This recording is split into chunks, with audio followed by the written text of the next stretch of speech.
Olá, boa tarde, quarto ano, tudo bem com você? Eu estou passando aqui agora para nós juntos darmos uma olhadinha naquilo que nós precisamos estudar para a nossa prova de amanhã.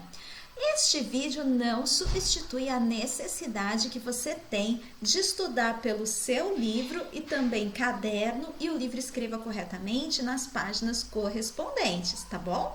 Então, nós vamos dar uma olhadinha em parte daquilo que nós precisamos saber para a nossa próxima prova. Então, vamos lá, está preparado? Nós estudamos nesta etapa o gênero textual fábula. A fábula, ela é uma narrativa em que os personagens são animais, geralmente, com comportamentos humanos. Ela pode ser escrita em prosa ou poesia e, ao final, sempre traz aí uma moral. Na página 57, nós temos no Você Sabia as características principais da fábula que a gente não pode esquecer. Então, elas são histórias curtas e breves, geralmente apresentadas apresentando animais como personagens, e eles têm capacidades humanas como falar e o pensar, e ela transmite um ensinamento e uma lição de moral. Muito bem, outra parte muito importante do nosso aprendizado nesta etapa foram os verbos. O que são mesmo os verbos? Os verbos são aquelas palavras que representam uma ação.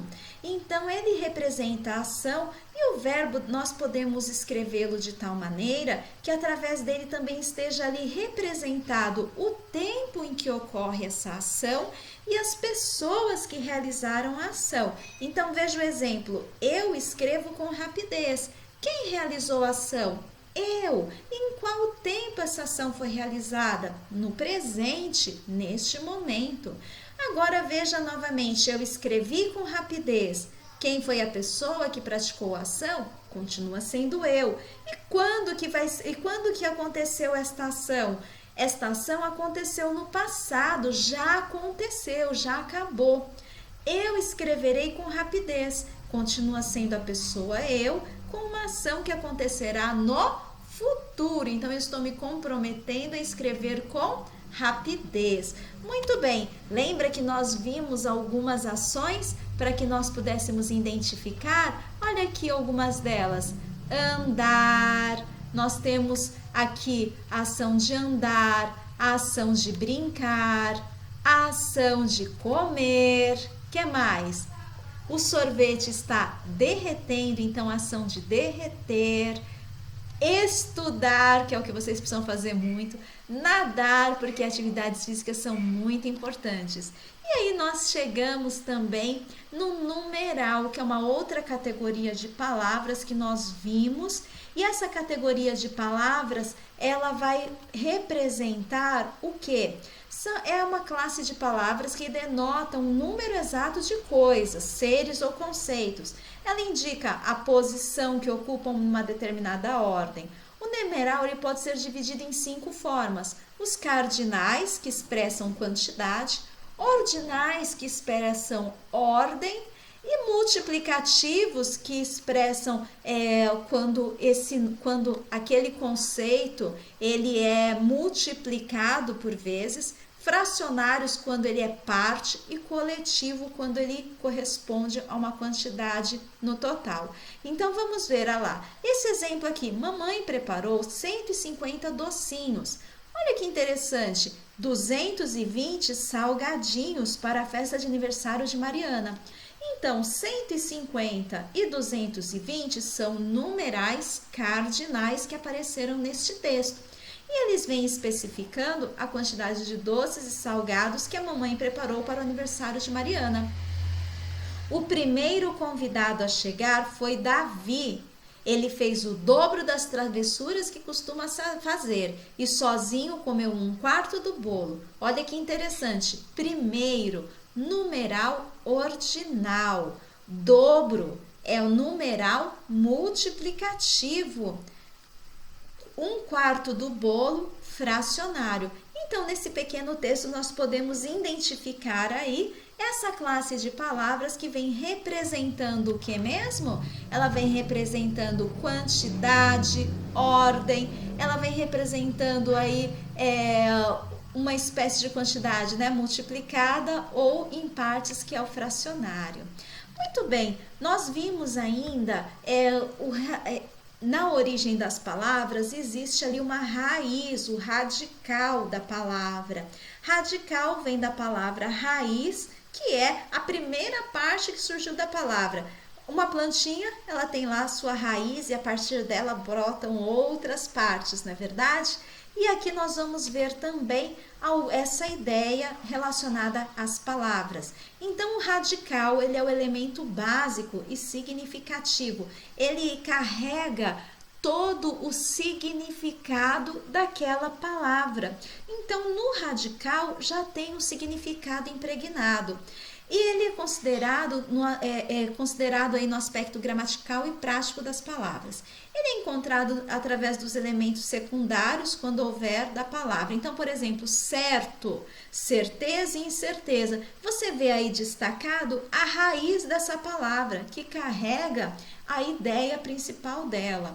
Vamos ver outros exemplos? Olha aqui esse daqui relacionado ao radical fer, que pode formar ferro, ferradura, ferreiro, ferramenta, ferrovia, ferroviária e ferrugem.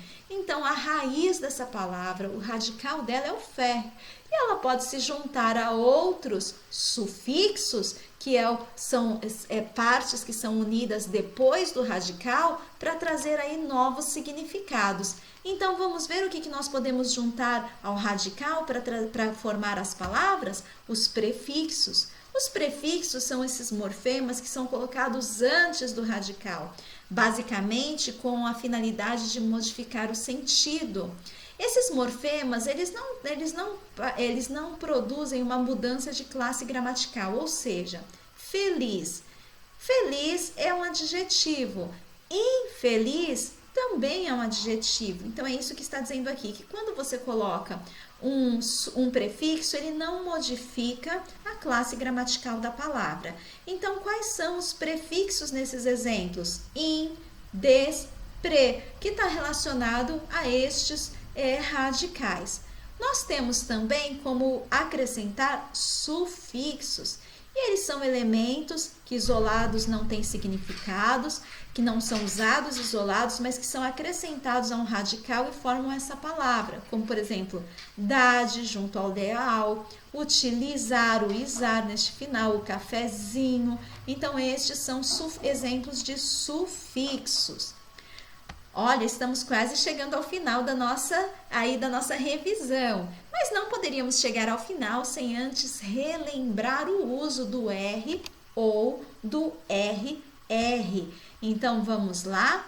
Olha só, o R inicial, e o R depois de consoante, ele tem o mesmo som, que é um som forte. Qual que é o som forte do R? Robalo. Mel, ro. Esse é o som forte do R. Ele aparece quando ele é pronunciado dessa forma, quando o R ele está entre consoantes e também quando ele aparece no início da palavra. Nós temos também o R entre vogais, apresentando um som brando, um som fraco, como em pirulito e abóbora. O R ali ele aparece entre duas vogais e o som dele é o ra, ru, o ra, re, ri, ro, ru, que seria o som fraco ou chamado brando. Temos ainda, turma, o RR, que ele é usado entre vogais para representar um som forte. Então, quando tem o som forte RR, quando tem um som forte, mas é entre vogais, nós usamos o RR para representar. Então, macarrão, ferradura, que é aquele mesmo som que nós vimos antes em robalo e melro. Só que aqui entre vogais nós precisamos usar dois R's. Então, fique atento, se a palavra ela tem um som forte, que é esse ra, re, ri, ro, ru, ele vai e aparece entre vogais, nós vamos precisar usar aí os dois R's. E olha aqui a diferença entre o som forte e o som fraco. O carro, som forte, está caro, som brando. Ok, turma. E fechando com chave de ouro, nós aprendemos que todas as paroxítonas que são terminadas em ditongo, seja ele oral ou nasal, seguido ou não de S, sempre serão acentuados. E olha aqui os nossos exemplos: série, colégio, matéria, secretária, órfão. Nós vimos lá no livro também care, entre outros, né? Notícia. Então, sempre que há penúltima sílaba fortônica e a palavra terminar em ditongo, oral ou nasal, essa palavra recebe acento. Então, qual que é a regra de acentuação da paroxítona? Sempre que uma paroxítona for terminada em ditongo, oral ou nasal, seguido ou não de S, ela recebe acento. Lembre-se disso. Eu agradeço pela atenção e desejo para você um excelente estudo. Se dedique, porque com dedicação você vai longe. Obrigado pela atenção, time campeão do nosso quarto ano. Um forte abraço da tia.